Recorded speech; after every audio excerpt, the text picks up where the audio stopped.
My name is Juan Benito. I am a lead project manager in Severn Trent, currently delivering a number of environmental projects. We are in Leamington. This is a station approach. So this project specifically, we are intercepting the outfall pipe that otherwise will go directly to the river. We are intercepting the pipe with a very large diameter tunnel that will feed the new tank that we are building at the end of the road.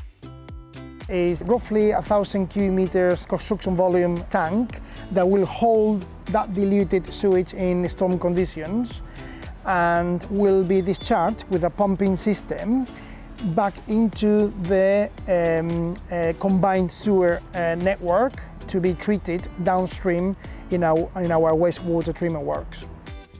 We are also working in other areas of Leamington, delivering different type of projects that will complement this one to approach the problem holistically and have a substantial improvement in a number of different storm overflows.